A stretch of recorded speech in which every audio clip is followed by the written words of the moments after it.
Hi, good afternoon. Good afternoon. I hope I am audible. And Yes, well, Amita.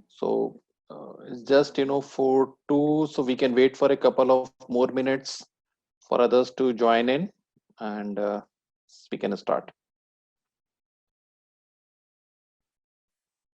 Okay, I think we can start with the introductions. Okay, to introduce first myself, I'm Amitabh Kumar. I run the People Bridge Consulting based out of Delhi NCR, and with me is my host Karuna Ahuja. And Karuna will introduce herself. And Karuna, maybe you can go ahead and introduce yourself.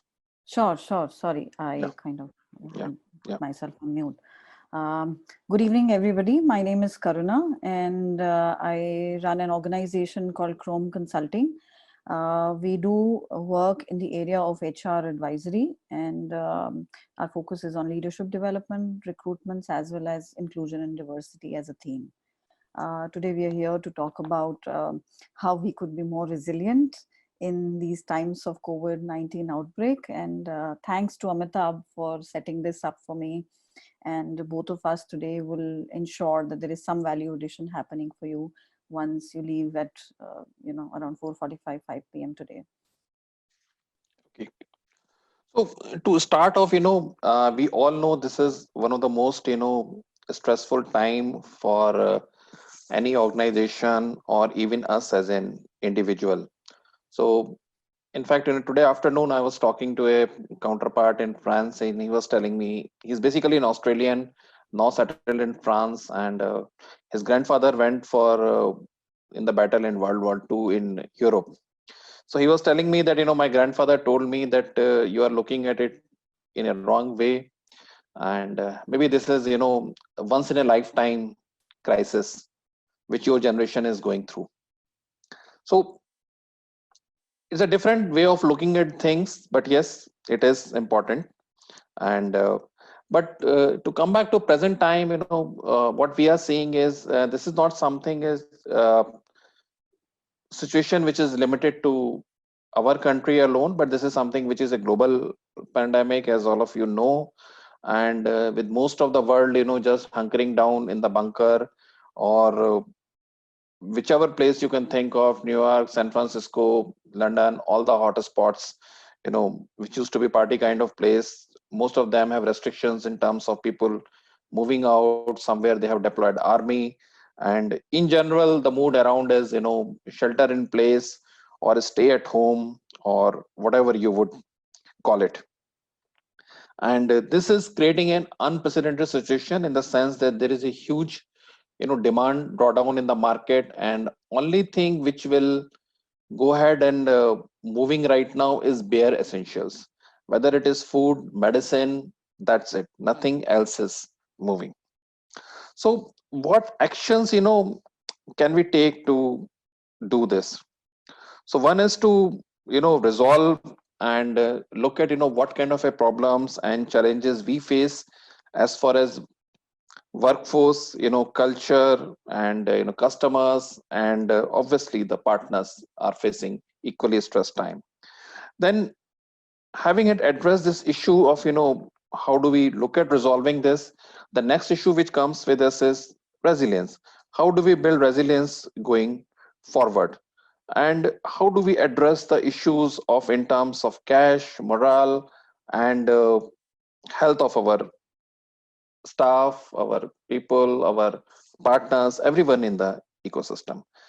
And maybe to look at the optimistic side, one of these days, all this will be over, and then how do we resolve this gradual stage? So fundamentally, if we look at it, organization will have to look at it four aspects when they get back to work, or even currently also most of them would be grappling with these issues. How do you look at structure, the way the organization is structured? I mean, there will be more focus on, instead of a top-down approach, it will be more of a self-managed team, or maybe we will go back to working in silos as it used to happen. Then, in terms of people, how is the they keep themselves updated, how they cope up with the stress, then obviously process part of it, and how is the technology going to support all of this. So many people logging on from home. We are already seeing so many challenges in terms of bandwidth not working. Most of us are having unstable network connection. Something is working, something is not working. So just to start off, and what I will do is I will hand over to Karuna now to take over. And so we just start off with a quick poll to understand, what kind of an audience we have. And yeah, over to you, Karuna. Okay, thank you Yeah, so much, Amitabh. yeah. Could we have the PPT up? Yes, I will do the screen share in just a minute. Okay. So while we are doing that, I think Amitabh has set the context pretty well. The focus for us is looking at how do we cultivate resilience, not just as leaders, or also look at it from an organizational perspective. So today session, I would typically break it up into two aspects. One would be from an organizational perspective. What does resilience mean to us? And in the second aspect, I'll talk about as individuals, whether we are leaders of an organization, team, or individual leaders who need that kind of support. What does resilience mean to us? So moving ahead to the next slide. Um, Just a minute. Sure. Okay. Yes.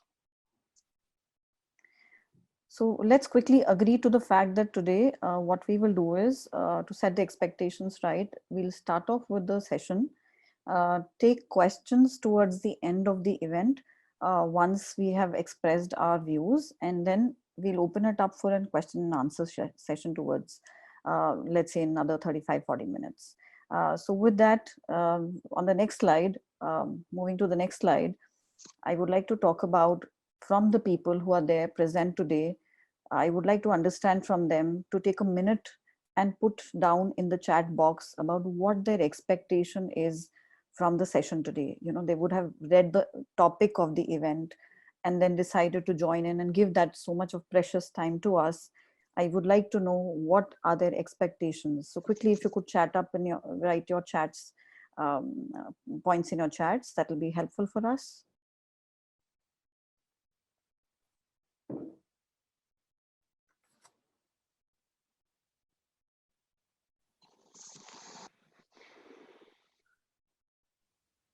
So if anybody wants to share, what are their expectations from the session today?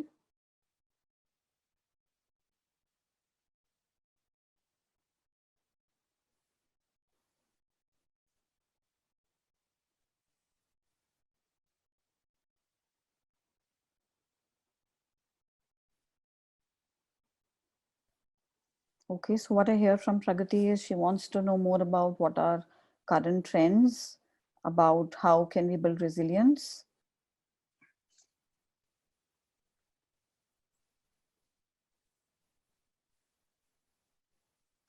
Shraddha would like to know about how do I cope better in such times.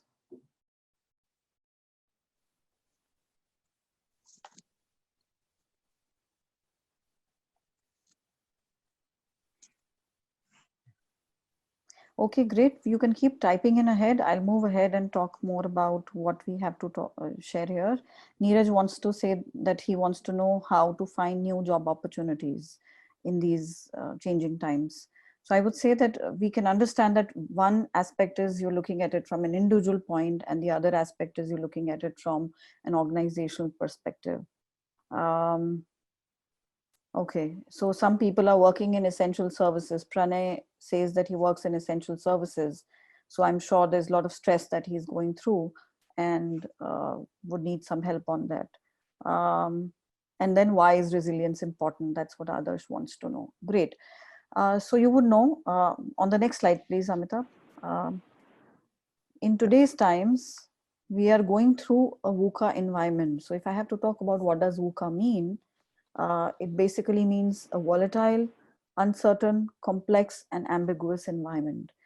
There is no better example than what we are going through right now, which is a global crisis of COVID-19, where entire global economies have been going through such a bad situation because of a certain pandemic that is hitting all of us. It's an uncertain time which has led to a lot of ambiguity as well as complexity for us. And of course, there is so much to take care of from a health perspective.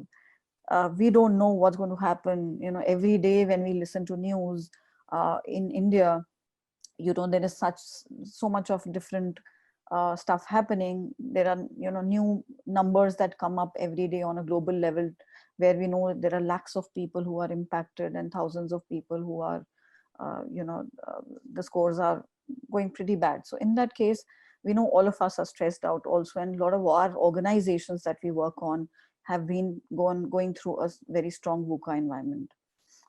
Next slide. We will talk about certain questions that we are trying to solve today. What does resilience mean? Why is resilience a skill which is important today? And how can we be more resilient? These are the three questions we will try to address today. And then what does resilience mean? Why are we trying to, why is it important, and how will we want to solve it? We will look at it from two perspectives. One from an organizational angle and the other from a personal leadership angle. So on the next slide, as I mentioned, let's look at it from a business leader perspective and a personal leader perspective. So when we look at organizational resilience, there's a very nice definition given by Howard Kerr. Amitabh, it's the next slide, if you could just move ahead. A resilient organization is one that not merely survives over the long term, but also flourishes past the test of time. So it's the ability for an organization to survive a crisis, thrive in the world of uncertainty. Hence, it's a very strong strategic capability of an organization of today. A truly resilient organization has certain aspects that are to be considered. One, their foresight of a situation and awareness of how they could prevent that crisis in their organization, and also their ability to turn that crisis into a strategic opportunity.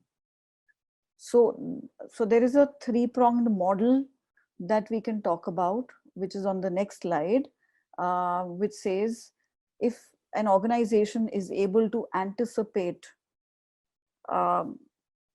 changes coming in, and they are able to cope with it by making changes, going through a change management process, building up effective communication, building up ways in which they could keep their teams engaged, which are much modern in today's times, and also look at what are certain ways where they could change their model of working in a quick fashion through the anticipation, and then while going through that crisis, if they're able to cope up with that and adapt to it, they are the ones who will survive very well. So there are a lot of ways that organizations look at it today. For example, a lot of organizations look at business continuity planning, crisis management. They do make policies and SOPs around it. They also look at how do we do innovation so that they can look at different business models. But organizational resilience should ideally, in a modern scenario, look beyond such kind of concepts, in my opinion. What should these be? Typically look at, in my opinion, our communities as well, to realize that it's not just the business that they want to make protected against the uncertainties, but also how can they be of help to the communities, because without people and without communities, not many organizations would be able to survive for a long time. So imagine today's time of COVID-19 outbreak is a classic example of that. We are sitting at home today because of the fact that if we do step out, it might lead to not just a health hazard for us, but also for our community around. So if organizations are understanding about that aspect and they adapt to such kind of changes, which we are forced to do today, uh, organizations become much more resilient in that context. So a business's health, if they are much more proactive in understanding what's coming and they take decisions on a much faster fashion, would be able to survive very quickly. So there was a study done by McKinsey, which was done in the times when the global recession happened in year 2007 and 8, where they studied over a period of 18 months about how the global GDP was. So it fell by 1.9%, which was the steepest across many, many years. And then what they also observed was that there was a certain set of organizations which quickly turned that around and became productive and profitable over a course of time. So they analyzed 1,000 such organizations and they researched about them, that what did they do differently and what resilience did they practice. So they realized that what they did better was about looking at how they could manage their cash much more effectively, cut down their operating costs as quickly as possible. Also, resilient companies cleaned up their balance sheets very quickly, reduced their debts as well, rather than most companies, when they were selling off underperformance companies, they were looking at how they could reduce debts and focus on what areas they were much more productive at. So that study basically led to an understanding that resilient organizations really moved fast in the curve of learning and were able to adapt to multiple aspects. Also, they maintained, one of the observations that they had was they maintained strong relationships with their key customers during the recession times. So if we look back a few years back, that is what worked. But in today's modern times of 2020, what is also important is to look at the impact communities have on our organization. So think about an example that, let's say a factory closes down or your organization has closed down for a certain reason. Now, if that factory is not working, it is leading to a lot of impact on the incomes of the people there.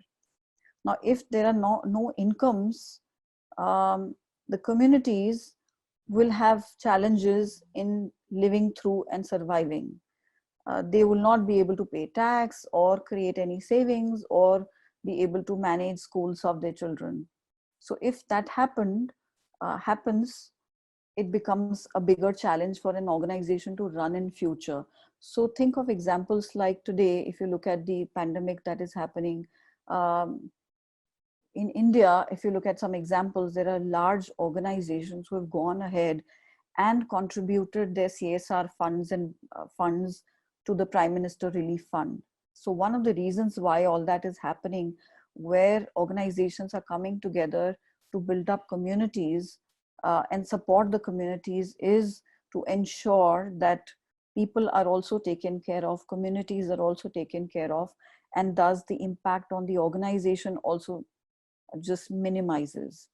So those are some ways which organizations typically should think about how they could cultivate business resilience. The three-pronged model that I'm proposing here is about looking at how do you anticipate it, how do you cope with it, and then how do you adapt it in the coming times. So here is, on the next slide, there is another topic that I would talk about how do you figure out what are certain resilience indicators. From an organizational perspective, we need to build a culture of resilience, which means that we need to be agile. We need to build up our environment, which is much more engaging for our employees, even in diverse setups like what we are going through today. And also our leadership should be as resilient. And we'll talk more about leadership skills of being resilient in the coming slides also. But it's the leadership also that will help build the culture in the organization. So some aspects and indicators of resilience are also some pointers that you can see here on this slide, which is understanding the situation, which is about being coping up with the three-pronged model that I talked about, the coping aspect of it, innovation and creativity, looking at aspects like how do you look at what is the purpose of the organizations and mission of the organization and the purpose of doing a certain activity. Also moving beyond working in silos and looking at cross-functional communications. So there are some, and then also building up some effective partnerships, not just within the organization, with the clients, but also with communities outside, let's say interacting with certain NGOs and supporting them in these cases. So an organization shows a lot of resilience in those cases. So this is something which I could talk about. This model that I've picked up is from a website called as Resilient Organization. If you know, in the end, I'll show you the resources I picked it up from. You could Google it and find out more about this model, which has worked well for pretty much many organizations. So in the next slide, I would like to quote a point by Albert Einstein, where he talked long back about look deep into nature and then you will understand everything better. If you look at the secret of resilience, we in the universe or on this earth survive by interdependent ecological webs. Now, when I say that, what it means is, you know, there are plant kingdom, there are animal kingdom, there is a human being aspect to look at it. So these are different kinds of communities that are there, and all of us are dependent on multiple groups of ecological webs that are there on this earth, and we do share certain relationships with them. In this case, if you understand, the nature is showing resilience by creating interdependency. So when organizations talk about isolating themselves from any risk, I would say that in modern times, it does not work. So look at some examples of what we just quoted in the previous discussion, and imagine that if had we not understood that there would be a community impact, our organizations would not have created a work from home setup today. Therefore, also look at, you know, when we talk about interdependence, we create a much more symbiotic setup, which is much more long-term for all of us. So from an organizational perspective, there are a lot of aspects that we could consider. That one, what is important is creating an agile setup which quickly adapts based on the three-pronged model that I talked about of anticipation, coping, and adaptation. Also looking at certain qualities like, as I mentioned, about creating a culture which is strong, agile, as well as also focused on relationships and networks, not just within the organization and also outside the organization. So from organizational perspective, these were some pointers I wanted to talk about. When we discuss about personal resilience, it's not just about individuals, but also about how a leader can build resilience in the organization. So we will use examples also about how this would be relevant for an organizational aspect when a leader showcases personal resilience, or resilience is a leadership capability. Rather, it's a very strategic capability that a person or an organization should showcase. So in modern times, if I have to quote what is the definition of personal resilience, it's very simple: advancing despite adversity. So when we say advancing, it surely means that we look at what is our vision, what are our goals, and be focused on that. And despite would mean here that we are being proactive about whatever is going to happen, and we are trying to make decisions in our own way, which we are capable for, to be able to continue to move ahead. And adversity, of course, would mean whether it is a small challenge in our personal lives, uh, or it could be a big challenge in our organization, or something that we might be facing in our teams. It could be very interesting to know that how we could, today we'll talk more about how we could overcome that and build up resilience. So on the next slide, I want all of you to now participate and share about what comes to your mind when you see this picture. Think of a time when you felt really worst. Would you like to write that in the chat box?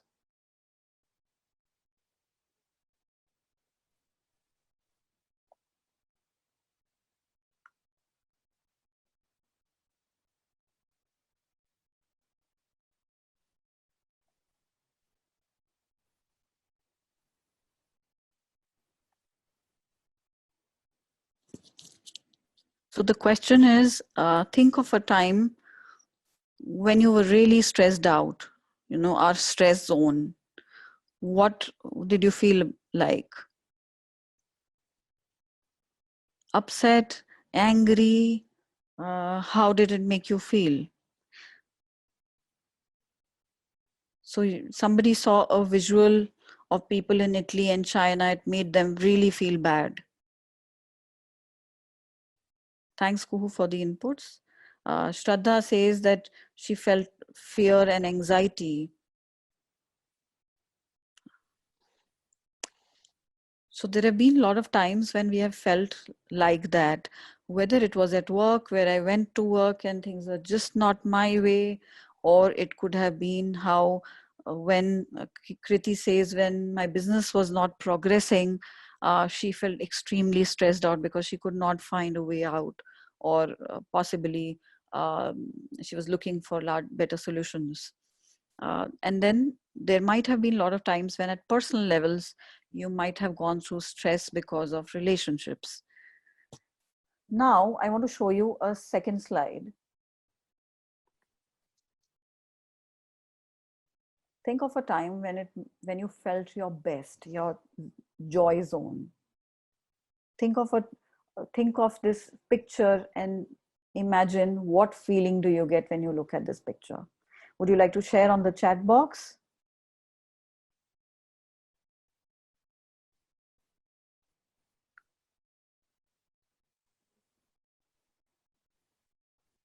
Yeah, so Shraddha was excited. Kuhu felt somebody achieved something, and there is a sense of, achievement there. I would have said I felt really excited and, full of life. Shraddha felt a sense of satisfaction. So imagine what this picture made you feel, and how we as human beings, all of us have these levers where, we move from a crying child to a space where there have been experiences where, we have gone out and partied, or when I achieved my goals, I felt a sense of achievement or a satisfaction, level of satisfaction. So all of us as human beings kind of go between these emotions, extreme emotions, from feeling like a crying baby to somebody who's jumping in the air and feeling so excited about what's happening. So what happens is, on the next slide, just put the next slide, Amitabh. Yeah. So what happens is, we as human beings sometimes don't know that how do I move from the sense of stress to the sense of joy. So what happens is, as human beings, all of us go through certain life situations, and we don't know how to deal with that. Also, at times when we are at work, or let's say if something is not going well in my team, I just don't know that when suddenly I will start feeling stress. We are not able to anticipate that. So it's also a VUCA environment going inside our minds. which we are talking about, that we sometimes just go through a sudden situation, and from a sense of joy we might move to a sense of stress, and then from a sense of stress there would be situations where suddenly we move to a sense of joy. There could be, so a resilient outcome will be more likely when people uh, put their resources, or we as individuals put their resources in such a way that we have tools to be able to manage this effectively, and we become much more aware of what we are feeling. Sometimes we don't even know what we are feeling, and we just react, and we feel, think of a time when there might be a situation where somebody asks you, okay, how are you doing? And you say, oh, I'm very stressed. Now when you say you're very stressed, there is something going at the back of your mind, and you possibly don't know that how do I deal with it, or you need some time, alone time, to deal with that. And there are times when somebody might have asked you, oh, how are you feeling? And you might have just said, oh wow, I just had a certain promotion that my boss gave me, or my boss appreciated me. So imagine those things when you might have felt a sense of happiness, and you have gone in a certain way where you've recovered from your stress and moved in a a place where you're feeling joyful.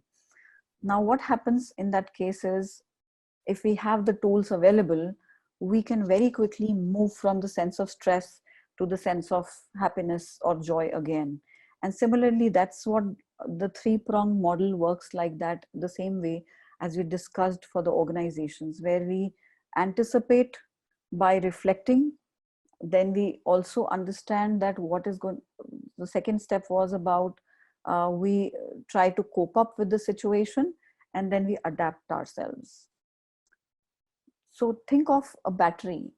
I'll want you to write down in the chat now about, think of a battery. Now, all of us are operating with gadgets around us. Do you know what is the battery percentage of your laptop or your phone right now, which of course are kept around you while you're attending this webinar? Would you like to write on the chat?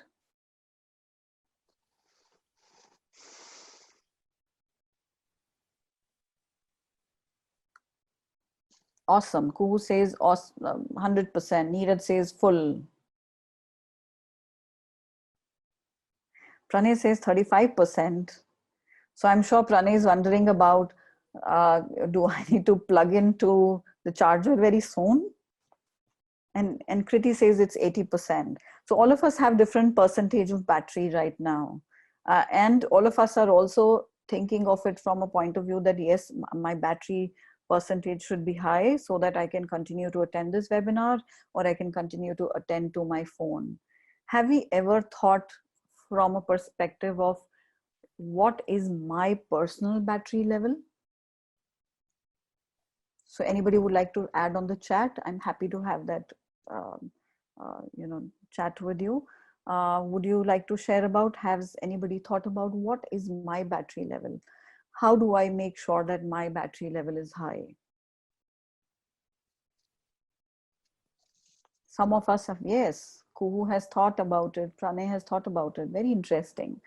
So on the next slide, a quick image. What is also important for us is that we plug our brains to more battery life, and we get more energy for ourselves, more perspective for ourselves, and we create a purpose for ourselves, which creates a lot of battery. So resilience helps us do that, helps us plug into our batteries. So that's why it is so important to build resilience, not just for personal level, but for team levels or for organization level.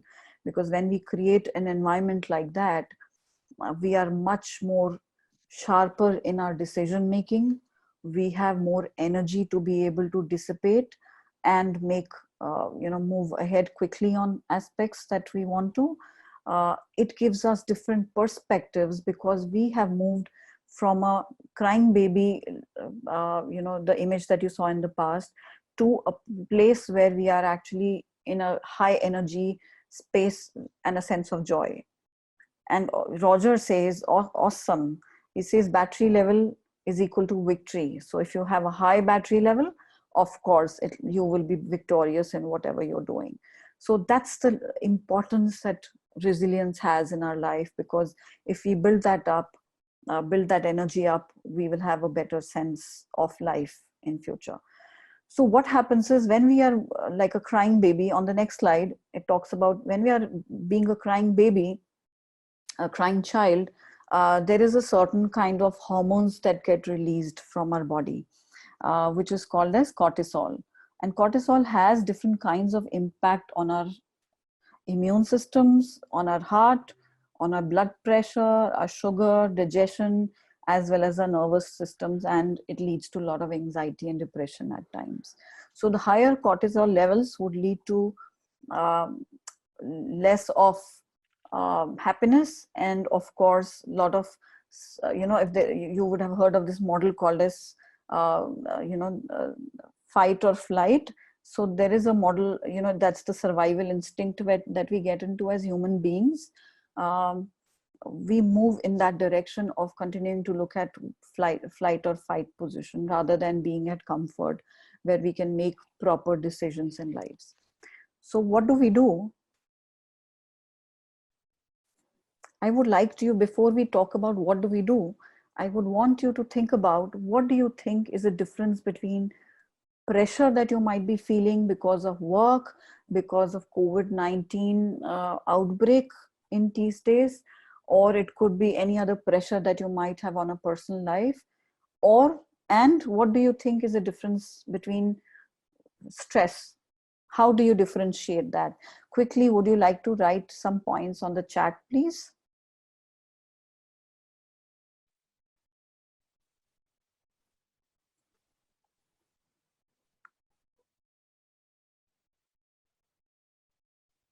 So what is the difference between pressure and stress?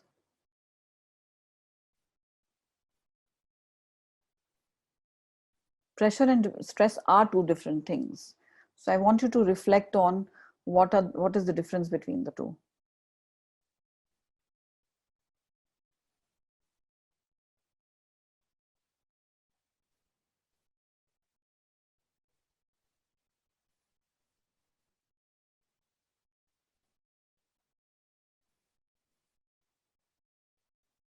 Mm-hmm.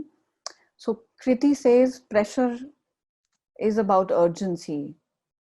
Pranay says stress is internal, pressure is external. Quite interesting, Pranay.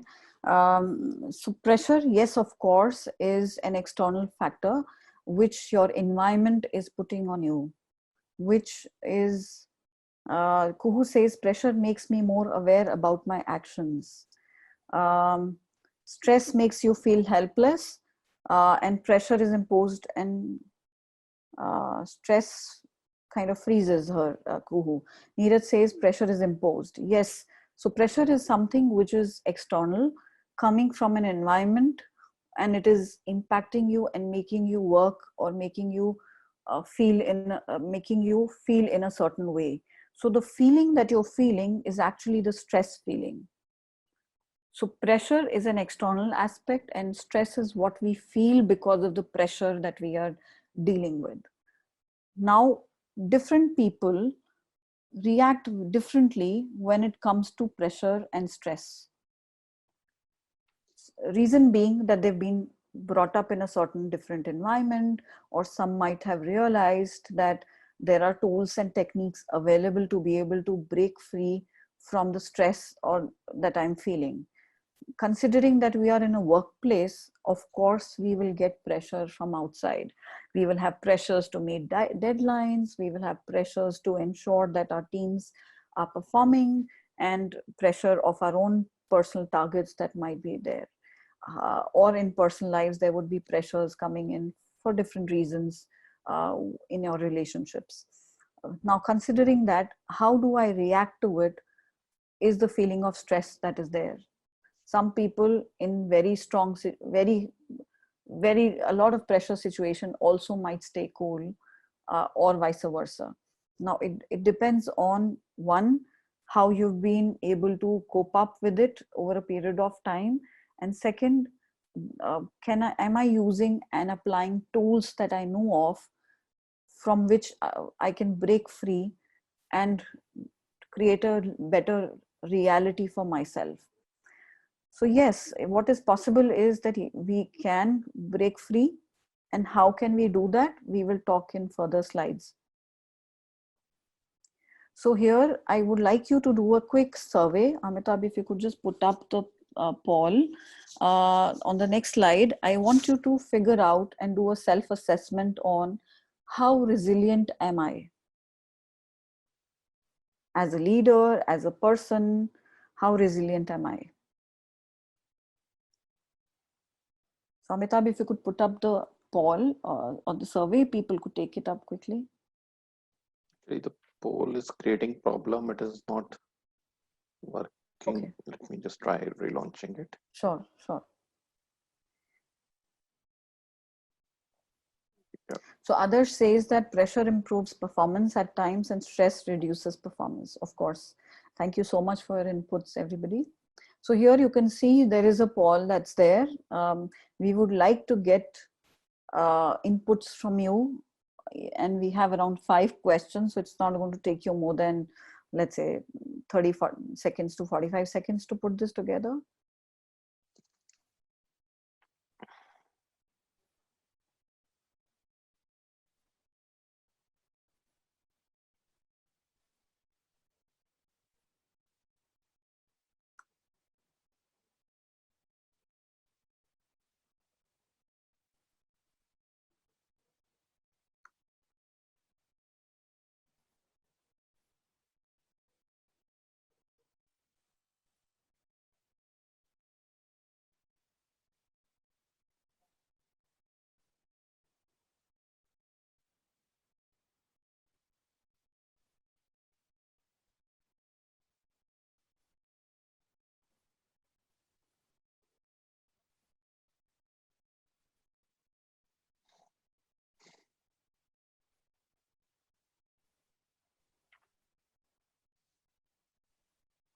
Do we have some results here? Yes, we are getting some results. I'm just waiting for some more people to vote, and then I can share. So the good news is also that whatever level of resilience that you might be at, you can develop this skill. Resilience is a capability or a skill that anybody can develop and build up on.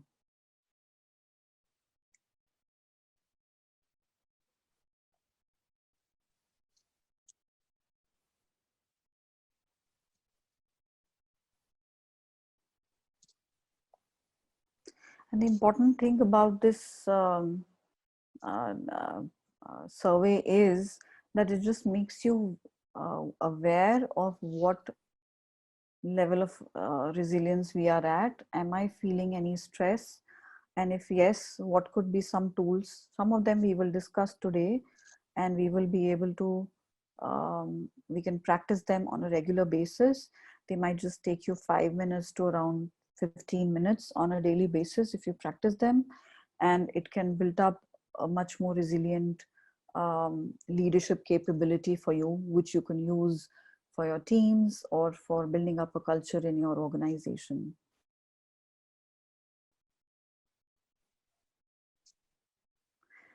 Also, we get a lot of stress because of certain environments that we are in.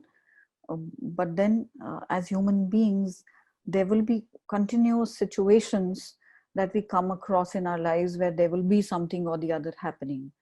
So, what is important is that, from a resilience, if we develop resilience, we know that we can deal with our VUCA mind, which, is sometimes taking us from being a crying baby to somebody who's jumping in the air and being excited about something. And we will be able to cope up better, adapt ourselves in a much better fashion, and of course have much more um, success in our lives with that capability. So if it's taking time, I'll move ahead and we could share the results of the poll later.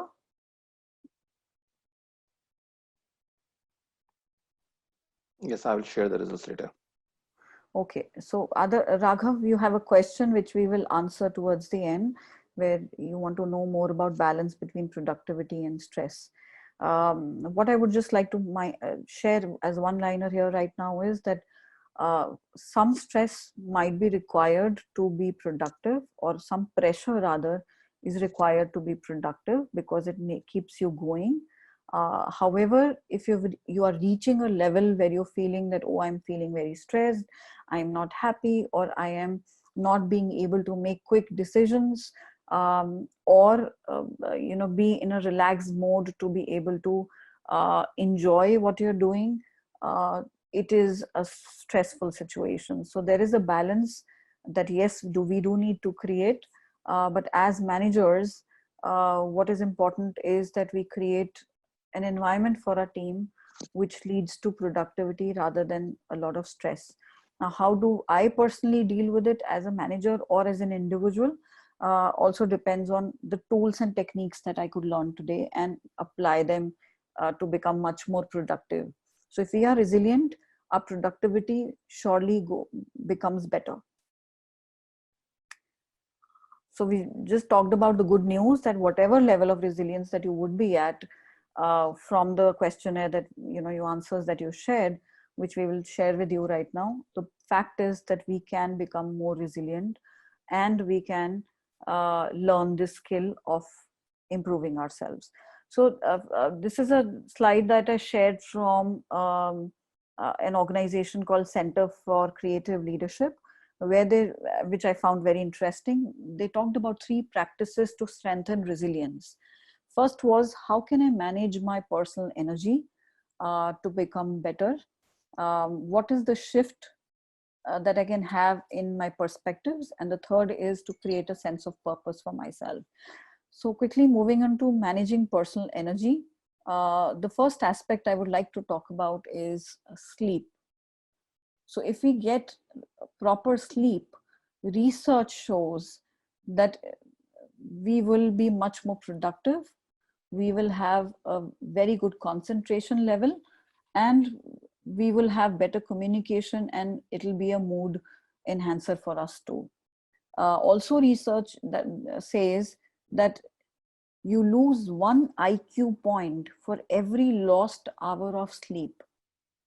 So imagine the IQ points going down, which would mean that you would showcase lesser intelligence while you are at work if you have not slept well. So imagine your team members, if they've not slept well and have come to work, you might find them to be not giving their best and being productive.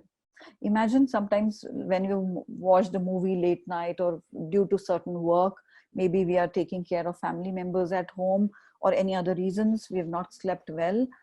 Sometimes we have to attend our meetings or calls. Do we feel like actually contributing at those times? I personally many a times had felt like, okay, let me stay quiet in this meeting because I'm feeling very, low on energy today. Has that happened to any one of you? Any of you? Maybe you can write a yes or a no in the chat box to let me know. But yes, research does say that we do lose on IQ points, and each one IQ point means we've lost. If we've lost 1 hour of sleep, it means we've lost 1 IQ point for ourselves. So that's pretty interesting. That was interesting for me. So I thought I'll share that with you as well. The second aspect to build resilience that might sound strange to you also is about exercising. Research has talked about that a 20-minute stroll can increase blood flow to your brain, which can create and boost creative thoughts for you that you might use for your work, at your work. And they make you more productive and better at combating the challenges that you're facing at the workplace.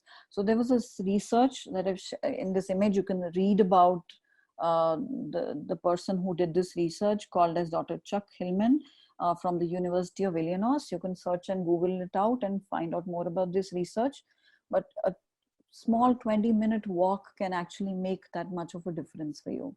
So that is another way of managing your energy better.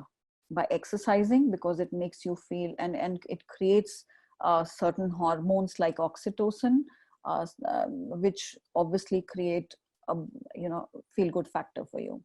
The third aspect that I would like to talk about is meditation. That is another way to manage your personal energy.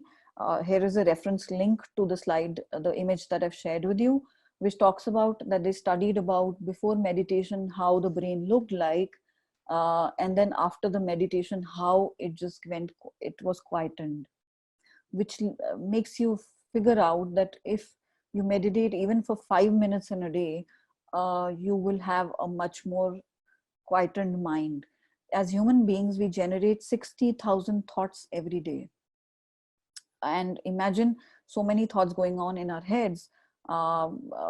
You tend to lose in terms of how do I kind of make my decision making. Sometimes, your family members may ask you, okay, what should I cook for you? And sometimes we kind of keep juggling between, okay, what do I eat today? Or maybe your team member comes up with some design to you and says, okay, which one to choose from it? And you are kind of there's a difficulty in making a choice for you. Sometimes it's because there's so much of stuff going on in the back of our heads that we are not able to clearly perceive what is in front of us. So if we meditate, we can stay in the present moment more, and it helps us become more effective. Now, moving on to the second step, next slide, shifting our lenses. So one of the aspects is becoming mindful. So for example, thinking about, let's say I talked about the example of pressure and stress, where I said, think about what is the difference between pressure and stress. Now, if thinking of it from a perspective that, look, if I segregate pressure and stress and make it two different aspects. So for example, I'm being pressed to meet a deadline and I'm feeling stressed about it. If I'm able to break that up as a statement and figure out that what pressure am I receiving, which is making me feel what I'm feeling, is also a small act of mindfulness. So if you continue to do small activities like taking a short break, and I recommend this, that you recommend this to your team members also, that if they take a short minute break or a few seconds break to figure out and be in the current moment. And one of the small tips to that is just doing deep breathing that helps you come to the present moment.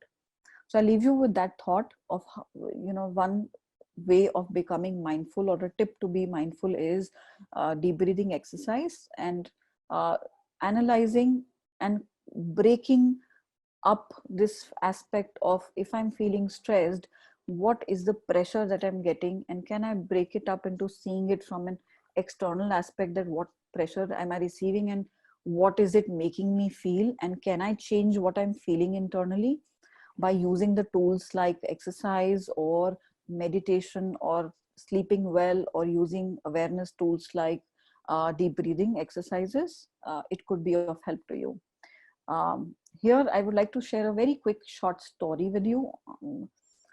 So there was a man who went to a Zen master and said, I would like to move to the city, to an X city. What do you think about that? How are people there? So the Zen master said, what were the people like in your old city from where you want to relocate to the new place? So the man said, they were really awful, they were very mean. The Zen master says, they are the same here also, and you shouldn't move from your old city to the new city. Then there was another man who reached out to the Zen master asking for relocation again. And he said, I'd like to move from my city to another one. So the Zen master asked him the same question again. What were the people like in your old city? And what do you feel about them? He said, they were nice people. They were very smart and enjoyed being around them, but I do want to move ahead to the new city. So the Zen master said, they are the same here. So you should go ahead and you will enjoy moving here as well. Now, why I'm telling you this story is for you to think about that actually there were two different people, but the lenses that they were using to look at those cities was very different.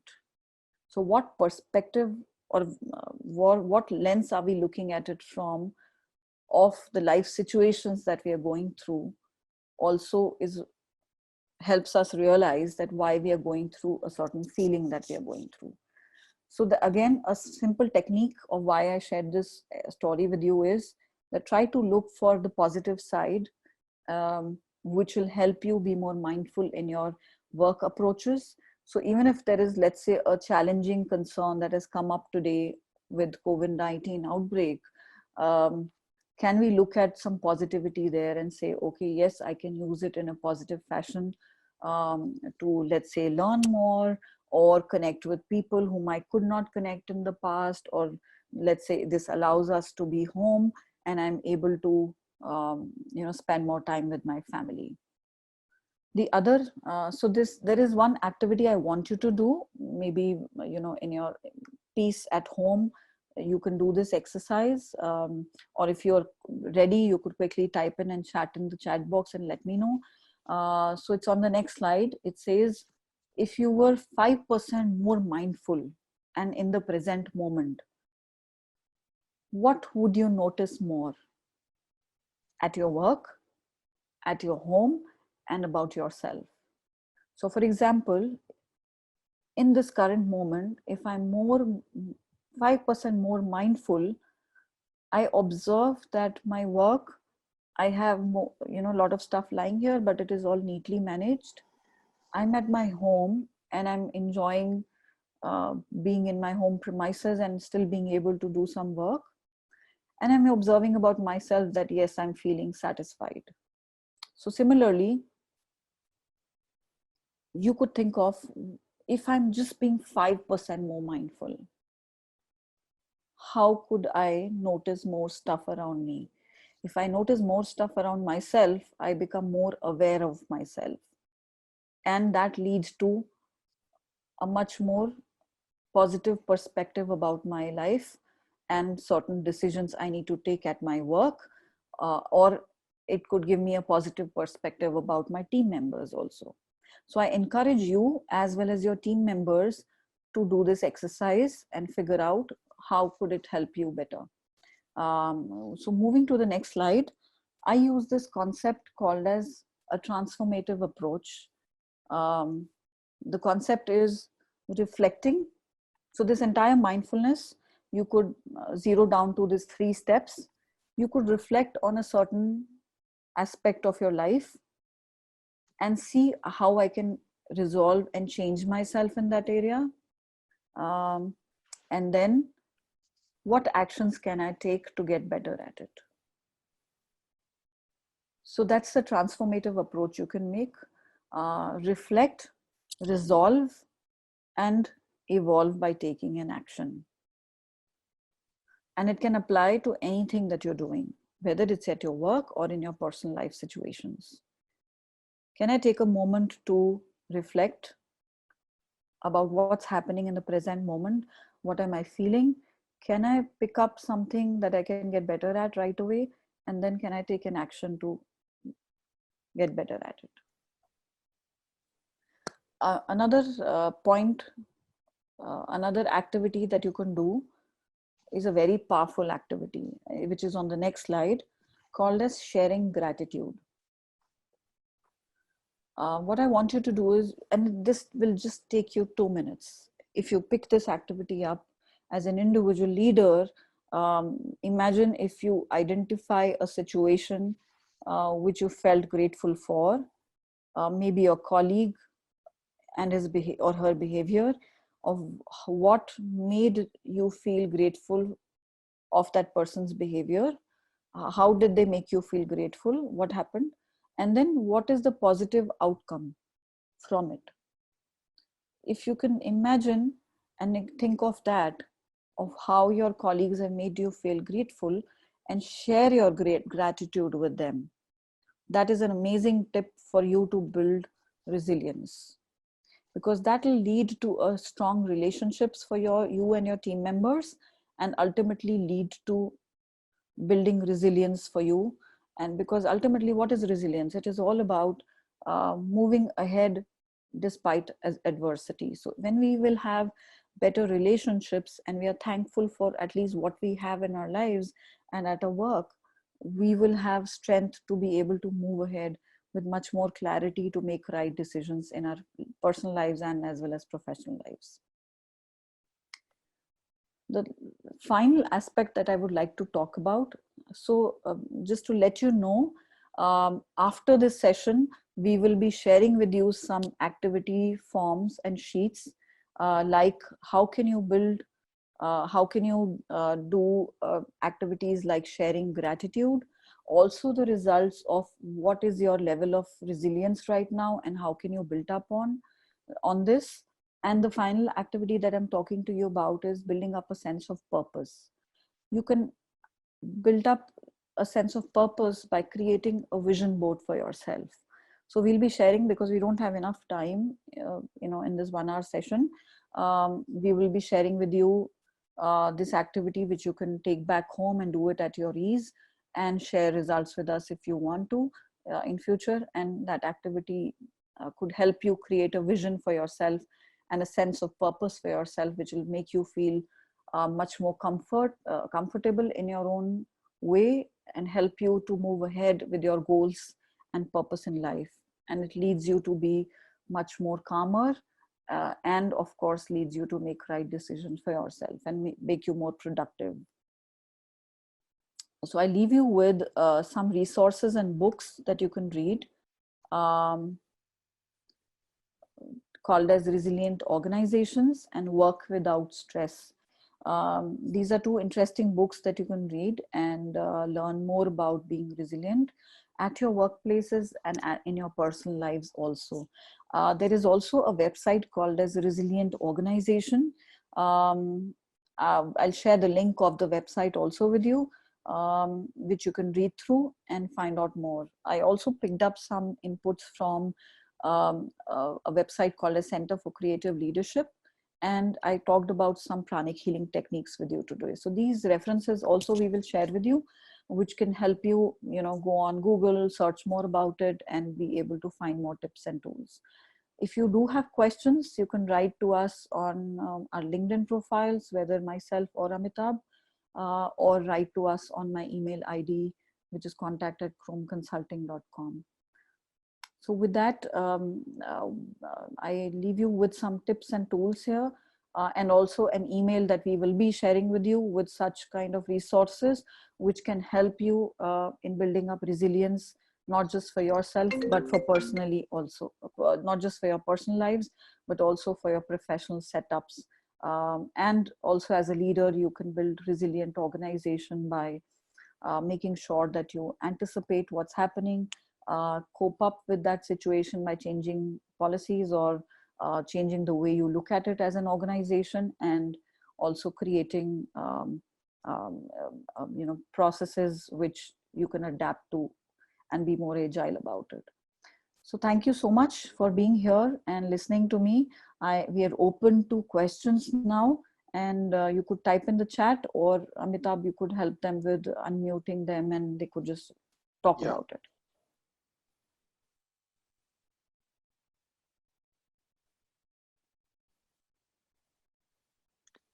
Hey.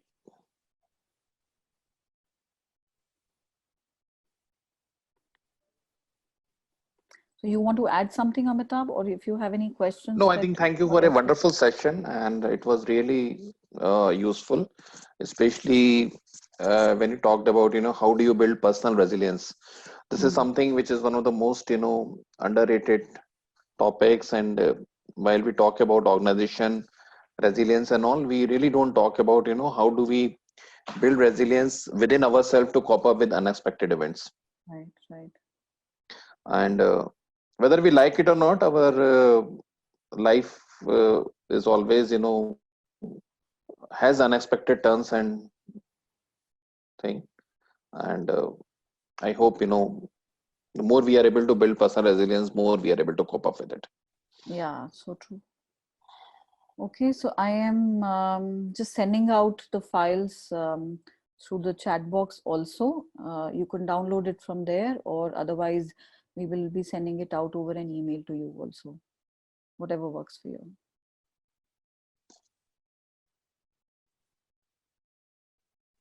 So thank you so much. Thank you so much. Any questions from anyone?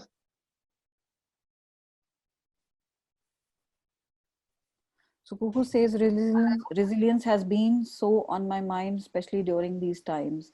So we are happy to reach out one-to-one, Kuku, if you need more help, and because we do coaching sessions on these topics, not just for personal leadership, but also for how people could be better leaders in an organizational setup.